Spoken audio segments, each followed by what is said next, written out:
Hi, my name is Brian, and I'm the High Pop Professor. Today I've got a lot to talk about. I have 3 topics specifically that I want to talk about because something amazing just happened not too long ago, and I want to discuss it. And also, I want to talk about mostly comps and comping uncompable cards. It's an art and a science, and it leads to some really interesting areas. And I had some thoughts about this. And then I would like to take a look, relate that with the amazing thing that just recently happened, and then provide an example of how these comps were used.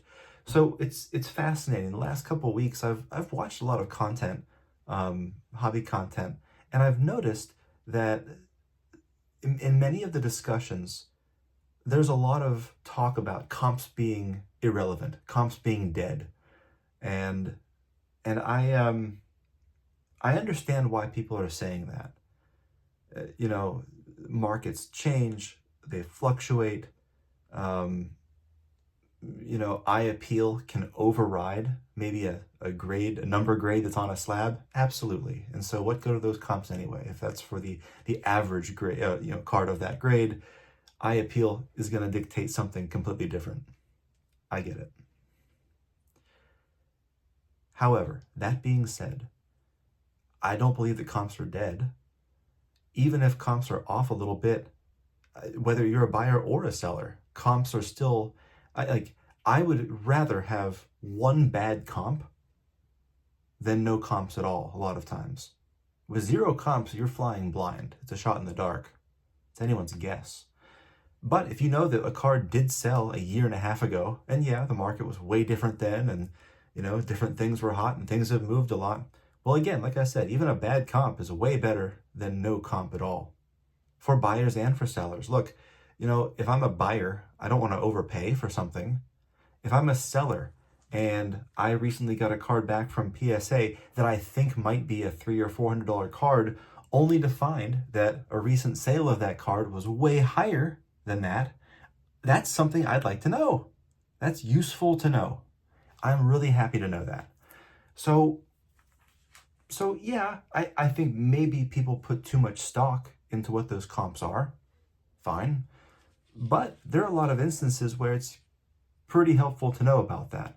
Now, admittedly, so I'm kind of cheap. And what I mean by that is I don't want to spend a lot of my hobby money on things like card ladder, market movers. I get it. And I know that there's programs out there that can sort of track values of cards over time. They keep track of sales. And admittedly, like I said, I don't have a lot of experience with them. However, I do notice a couple of things.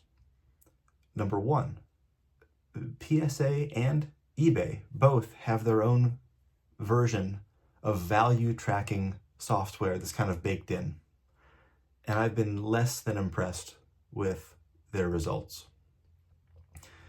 I recently did a couple of PSA reveals, and as I was talking about the cards, I would show the pop report, and in the corner shows their estimated value, PSA's estimated value, and I don't know where they're getting that number from. Now, sometimes the number is actually pretty good. It's true. But a healthy percentage of the time, it is wildly off. And it could be in either direction, by the way. So, again, where are they getting that number? How are they arriving at this? eBay, similarly, they have a really great feature where you can sort of track your collection. And they'll put, if you have purchases that you made on eBay, they'll go ahead and add those purchases sort of into your collection. And they track it, and they do track it with previous sales. But I was going in there, poking around and looking at numbers, as I do, and I noticed that at Greg Maddox's Millennium Mark that I had, I clicked on the previous 12 sales of this, but they were mixing up all kinds of things. They had 97s and 98s mixed up. They even had a century mark in there, a blue century mark, which is way more exclusive, way more expensive, sold for way higher, but the listing called it a Millennium Mark. And so it was mislisted, but they're taking this bad data point and throwing it in there and artificially inflating, if not a comp, at least eBay's idea of perceived value of that card. So there are problems with the, what you call, official channels. And again, like I said, I can't speak to Market Movers, Card Ladder. I can't speak to the VCP. I don't use them, but of the ones I have seen, they leave something to be desired. Okay. So what can we do?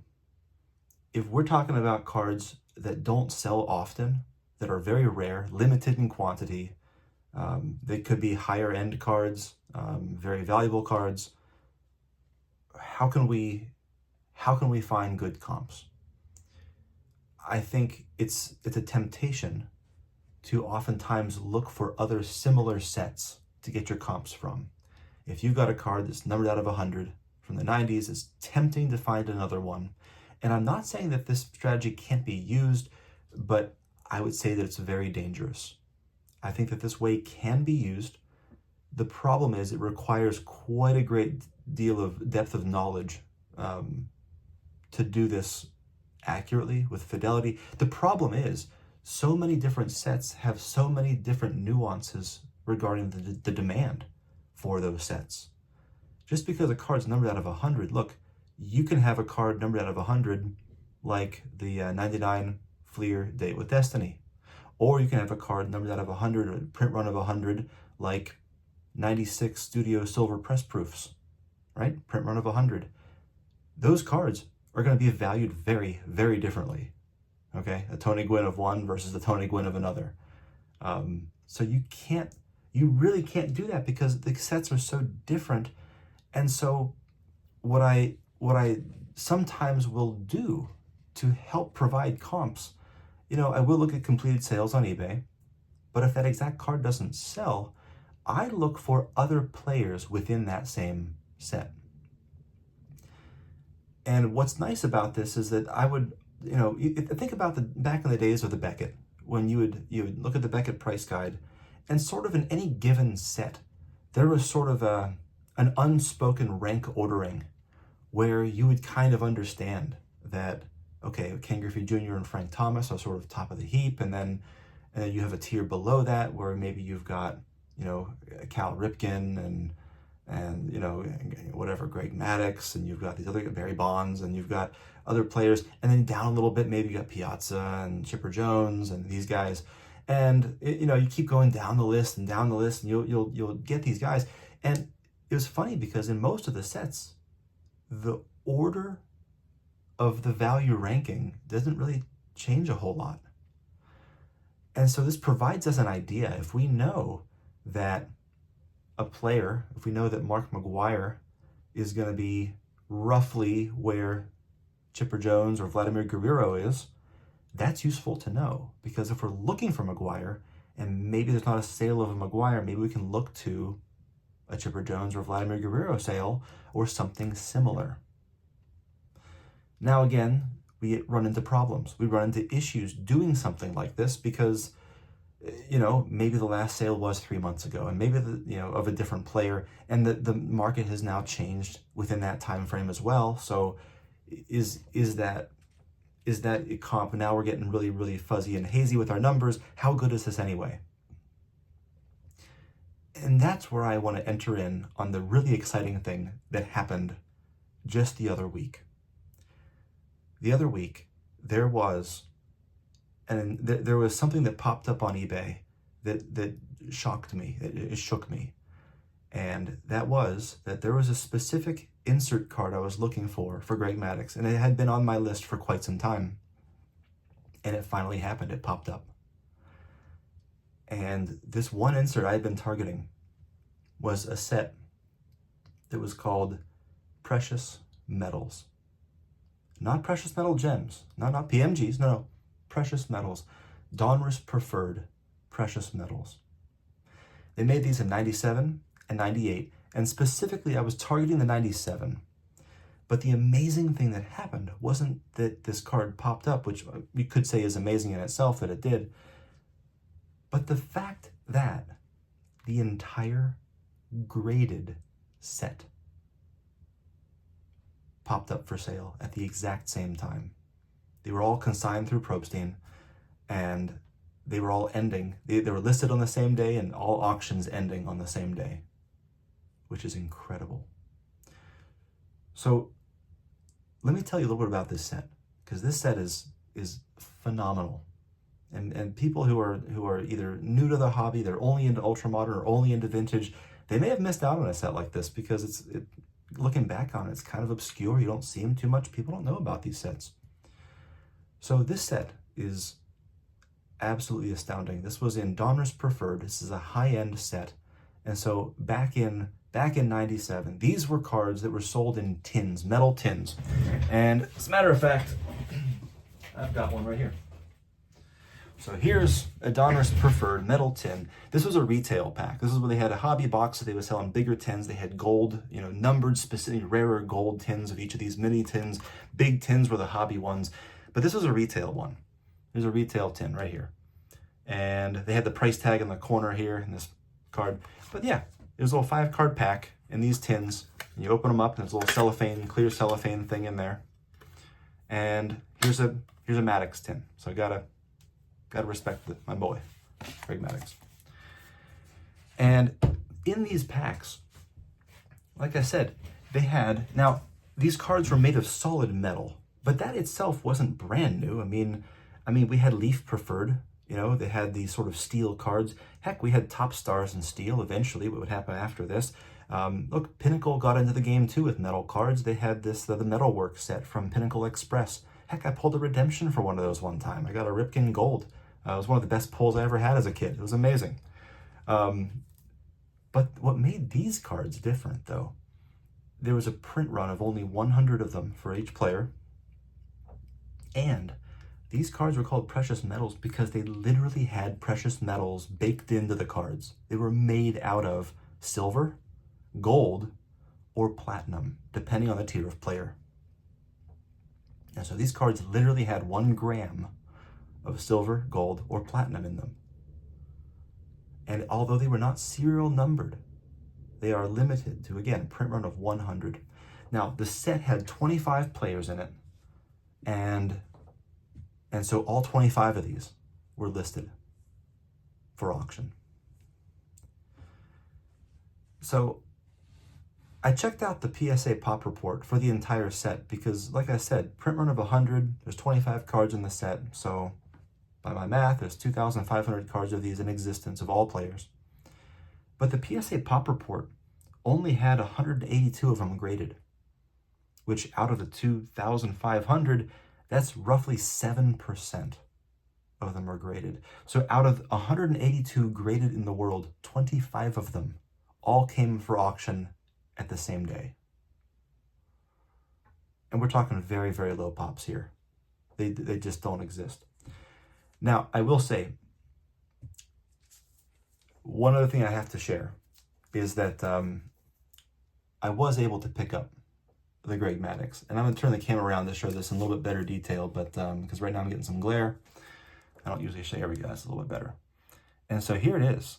Here is the Platinum Greg Maddox Donruss Preferred Precious Metals with 1 gram of platinum baked into this card.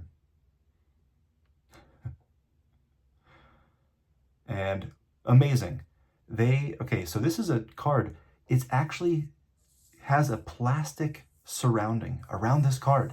It's already like encapsulated before. So I don't really understand getting these PSA graded because it's already surrounded in plastic, and now we're going to surround it in more plastic, and now I got a plastic sleeve around this. I'm going to put it in a plastic, slab case. I don't know. I don't know what we're doing here. We're collecting plastic instead of cards. But fascinating too. Again, like I said, we'll turn the camera around to get a better picture of this under magnification. On the back, you can see in the fine print I'm going to show you that it said this thing was assayed in Japan by the Mitsubishi company. Yeah, this is actually a Mitsubishi card. Who knew, right? This is crazy. But it's also kind of crazy too to slab up effectively a bullion. This is 1 gram of bullion. And so I almost wonder if you're going to PSA grade something. This is, I covered the grades, of course.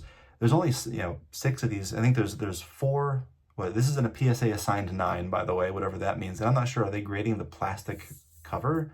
Like if there's scratches on that, I don't know. I don't know how they, whatever. Um, there's only 4 of those and like 2 higher. So super low pop for a card like this. And I almost wonder, instead of mint 9, should they put like brilliant uncirculated on there? Should they put like MS65, you know, for you coin collectors out there that's looking at you, Adam, Vintage Sanctuary?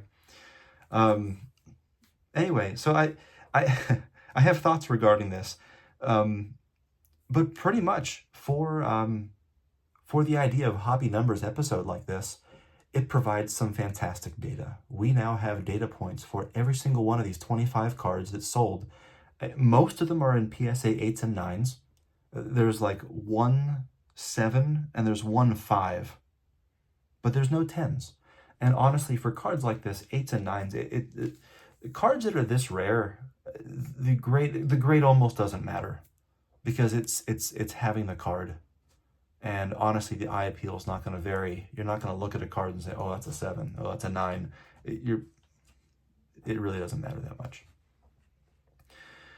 So what I'd like to do is let's take a look. I'm going to put on the screen here, and we're going to turn the camera around, and I'm going to show this card a little bit greater detail. And as I do, we're going to show a little bit of other cards from this set, from the sales that happened, and we'll talk about the rank order of where these players ended up and how I was able to use this rank ordering to help me comp an uncompable card, one that doesn't have a recent sale, one that doesn't, you know. So let's turn the camera around and we'll continue from there. All right, let's take a closer look at this Precious Metals, Greg Maddux. And so this is, again, 1 gram of platinum is what this card is made out of. And so let's take a look at this. Now in a second, I'm going to show some pictures of the other cards that sold, and over to the side, I'll put a picture of those prices, and we'll talk about the rank ordering of the players. But we've got to just admire this card for just a second, because this is a big one. This is a really big one for me to pick up recently here. And let's take a look at the back real quick. So again, this is card number 3 out of 25 in the set. It's got these very, very thick borders that are pretty distinctive. And then I want to point out the fine print at the very bottom here, where it says, assayed and manufactured in Japan by Mitsubishi Materials Corporation, owner of patent number whatever, and Donruss. So now I will say, before I got this card in the hand, I had no clue that Mitsubishi helped to make these cards. I had no idea. So I'm learning new stuff every day. So let's take a look at these. Now, when we're looking at the rank ordering, I think it's important when you're trying to gauge value. I think you have a tougher task ahead of you if you're trying to get values for players that are at the top of the heap. These Pareto guys, the Pareto distribution guys like Griffey and Jeter and Barry Bonds. Those are the 3 Pareto guys from the 90s, the late 90s. And they're always going to be the top of the heap. They're always going to sell for more. But because of the Pareto nature of how they operate and how they work, we have to, I think it's better oftentimes to sort of throw them out and focus on more of the players that are closer together in value. Because what ends up happening is that, you know, guys like Griffey, they pull so far away from the rest of the pack that it becomes really hard to get an accurate gauge of where the rest of the players are going to fall. Something else that complicates the values and the prices for these kind of cards is the fact that, well, the precious metals that are used, platinum was intended to be for the highest tier of player. And so I'm not sure how Barry Bonds only ended up with gold. But, you know, whether it's, you know, by fate or whatever, it turns out that the price of gold right now, so platinum, just in bullion value, 1 gram of platinum is, as of December 12th, is about $30, $30.60. 1 gram of gold is just in its own bullion is $87.40, and 1 gram of silver is $1.04. And of course, that changes every day. But it's true because gold is significantly more valuable than even platinum, and especially silver.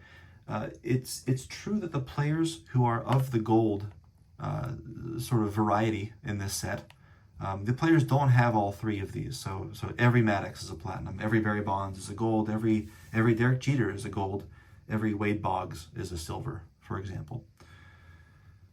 So it's true that we might see some fluctuation in what these cards are commanding because gold is more valuable.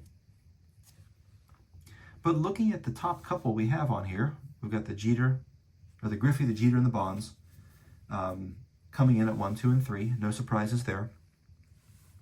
And then Frank Thomas, number 4, also not much of a surprise. Now, Vladimir Guerrero ended up higher than I thought he would, but again, that could be because it was the gold variety, whereas the ones surrounding him, Frank Thomas and then Greg Maddux and Ripken, were all platinum. So that gold could have boosted his value a little bit higher. So under the top 3 guys, we've got this tier of Frank Thomas and Vladimir Guerrero.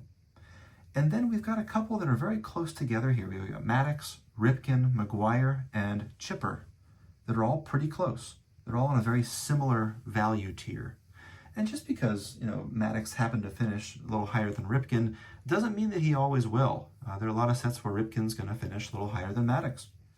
And so we should understand that that's a thing too. And then going down from there, we've got the next tier of values that have Tony Gwynn, Pudge Rodriguez, Mike Piazza. And so far, every grade we've seen has been a PSA 8 or a PSA 9. And all those values are pretty competitive. And then we've got just under that, we've got the A-Rod and the Bagwell. In fact, you might even say those are in a very similar value tier. And then we've got to jump down to sort of the lower tiers here. And then we've got the Juan Gonzalez, Kenny Lofton. Now, Andrew Jones, I think, is an exception here. This is the one PSA 5. And he's the lowest rated platinum in the set. And I think the PSA 5 probably had something to do with that 152 that it sold for. I would probably ordinarily put him around where Bagwell and A-Rod are. I think if had it been an 8 or a 9, it probably would have sold for more than that. And then we finish up with the Movon, Albert Bell, Bernie, Wade Boggs, Kevin Eddy, Eddie Murray, Matt Williams, and somehow Jose Guillen. Now, what's fascinating to me is these silvers, Jose Guillen especially, I noticed because the card is made of silver, here's something we hadn't thought about. At least I hadn't thought about it. These 90s cards, sometimes they'll hulk out if they're chromium or refractors. And, they can sort of deteriorate a little bit, even maybe within a slab. Well, because they're silver, it turns out silver tarnishes over time. And so this Jose Guillen, you can really see where some of these colors have altered over the course of the years. So I'm imagining getting some silver polish out. You don't expect to have your Kurt's Card Care cleaning kit and get your silver polish out. Anyway, no, don't do that. Anyway, it's just fun to talk about. So anyway, the point is with these values and comping these rare cards, I'm incredibly grateful and pumped to get this card. But because we now have this data, we have this list, this master list of rank order for players, and this is not something that's set in stone. This was one snapshot of one sale of each of these cards. So again, it's very few data points. But even one data point, like I said before in this video, is way, way better than 0 data points. And so I'll take it. I will take that. So I made a posting for another rare card that I was looking for on Facebook, and it turns out it was the finest gold refractor from 1999. There's actually 3 of them for Greg Maddux. I already had the Sterling subset, gold refractor, numbered out of 100. I already had the gems. The one I needed was the regular, the base one. And unfortunately, for whatever reason, the demand is higher, the price is higher for the base ones than it is for subsets, always. So I knew I was going to have to pay a little more for this. But one hadn't sold for a long time. So I wasn't sure what's a fair price. someone messaged me saying they had one, but they were a little bit hesitant to throw a price out there, and so I ended up throwing a price out, and I was a little embarrassed. I kind of lowballed him by accident. I didn't mean to, but he initially just said, well, we might be too far away from this, and I said, well, let me do some research and get back, which I should have done before I made the posting, admittedly. But I went back and checked, and on eBay there was a sale for a Mark McGuire, and there's a sale for a Pudge Rodriguez, which McGuire was pretty darn close to where Maddox was. It was lower than Maddox, but pretty close. Pudge Rodriguez also was lower than Maddox in this sale for this precious metals card. But they're also not crazy far away either. And so I looked to see where these values landed, and I used these kind of numbers that were in identical grades. These were the base one. They weren't the subsets. They were the base refractor, numbered out of 100, the gold refractors, gold with the die-cut deckled edge. And I used those numbers to help find a fair offer price. And so I was able to use these numbers to sort of triangulate a comp and sort of figure out what's a fair number to throw out there to comp this Un-Compable card, this one that had no value. And so we've made an agreement, we've reached an agreement, and so we're in the process of making this transaction. And I'm super excited because this is going to actually complete my 90s finest refractor run for at least for not for the non-insert refractors, put it that way. So I don't know, and maybe I'm way off base. Maybe we just use VCP and card ladder and market movers and just whatever it says, that's what goes.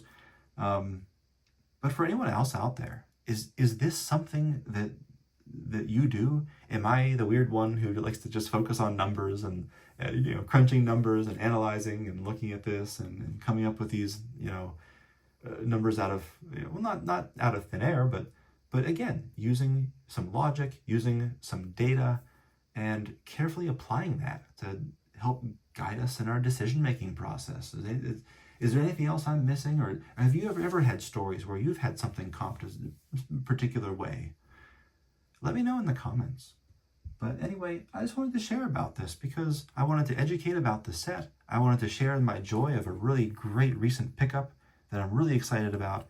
And I wanted to talk about, the discussion of how we go about arriving at reasonable comps for what would otherwise be uncompable cards that are very tough to put a value on. So thank you for watching, and I'll see you in the next video.